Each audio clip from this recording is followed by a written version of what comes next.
Hello' guys, এয়া সন্ধিয়া পৰত মই অকণমান কাম এটা কৰোঁ, লগতে ফটো অকণো উঠাই থওঁ বুলি ভাবিলোঁ।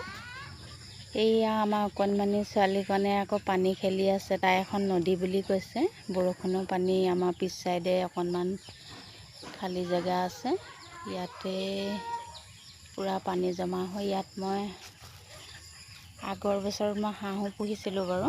ইয়াতে হাঁহবিলাক চৰি থাকে, তাইও এনেকৈ পানীত খেলি থকা অভ্যাসটো থাকি গ'ল।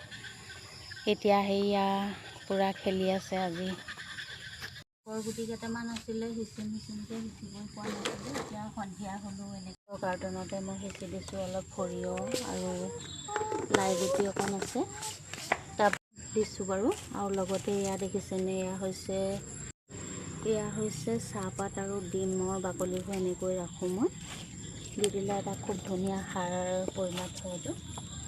মই ধনিয়া পুলি পচাই আছোঁ। ধনিয়া মানে এটা এটাকৈ এনেকৈ দি গৈছোঁ। আগৰ মই এটা ফেচবুকত মই এনেকৈ এইখনতে নহৰু পচাইছিলোঁ, খুব ধুনীয়া হয় ইয়াত। ইয়াত সৰিয়হ সিঁচিছোঁ, সৰিয়হ শাক সিঁচিছোঁ দেই। অকণমান জেগাতে এনেকৈ সৰু সুৰাকৈ অকণমান শাক পাচলি কৰিছোঁ আৰু তাকে দেখালোঁ। সিঁচি দিছেনে বাৰু। এতিয়া লগতে লাই গুটি কেইটামান আছে, সেয়াও সিঁচি থওঁ। আকৌ যেতিয়া শাকখিনি হ'ব মই দেখাম বাৰু আপোনালোকক। এনেকৈ মই কাৰ্টনতে সিঁচিছোঁ দেই মোৰ শাকডৰা। আৰু লগতে মই জাতিলাও পুলি দুটামান আছে, পচাই থওঁ এনেকৈ। কাৰণে মানে মই এইবাৰ পাচলি খেতি কৰিব পৰাই নাই। কাৰ্টনতে প্ৰথম সিঁচি খাই লওঁ, তাৰপিছত মই জেগাবোৰ চাফ চিকুণ কৰি সিঁচিম। ছোৱালী খেলি থকা ওচৰতে এয়া শাক পালোঁ দেখিছেনে। এয়া হৈছে মাটিকান্দুৰি, মাছ আনি থোৱা আছে, মাছৰ সৈতে এখন আঞ্জা বনাম। তাৰপিছত লগতে এয়া ঢেকীয়া কেইডালমান বিচাৰিলোঁ, ঢেকীয়া ভাজি বনাম।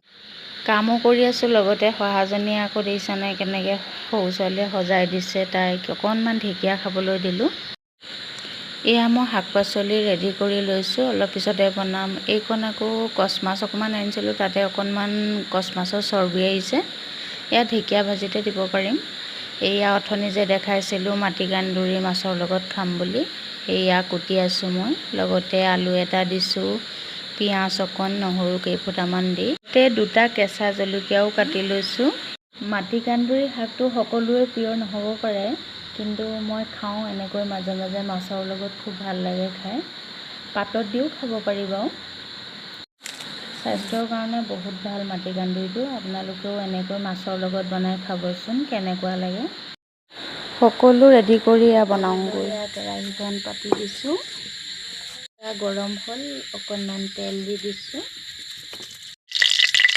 দি মেলি নিমখ হালধি অকণ সানি লওঁ। আজি মাছ বৰ বেছিকৈ নানিলোঁ, কমকৈ আনিছোঁ দেই। গৰম হৈ গ'ল, মাছ দি দিছোঁ। মাছৰ চৰ্বিখন ফাৰ্ষ্টতে দি লৈছোঁ। এনেকৈ এইখন ভাজি ল'লোঁ, ঢেকীয়া ভাজিত দিম।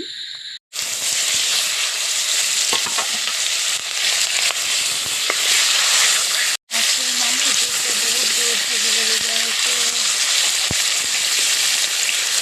কণী দি দিছোঁ।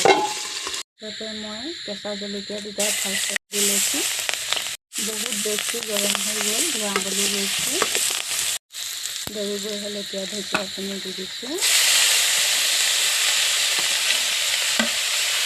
লগতে মাছখিনি একেলগে দি দিলোঁ, কিন্তু ভাগে ভাগে দি থাকিম আৰু।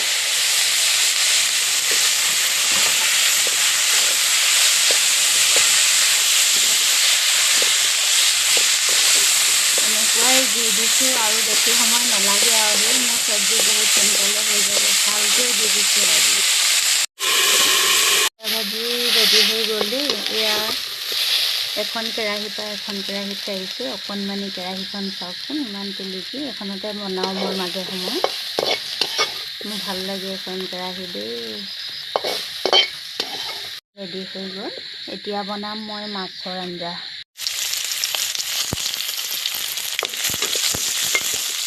সকলোবোৰ একেলগে দি লৈছোঁ, মছলা অকণমানো দিলোঁ বাৰু।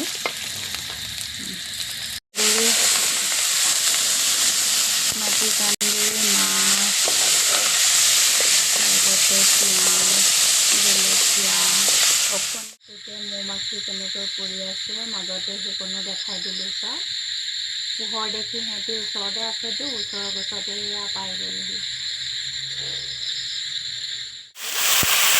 অকণমান পানী দি দিছোঁ। মোৰ শাকৰ আঞ্জাকণ ৰেডি হ'ল, এতিয়া খোৱাৰহে কথা। এয়া মোৰ ভাত পানী ৰেডি হ'ল, খাবলৈ বাঢ়িছোঁ। আজিলৈ সকলোলৈ শুভৰাত্ৰি জনাইছোঁ দেই।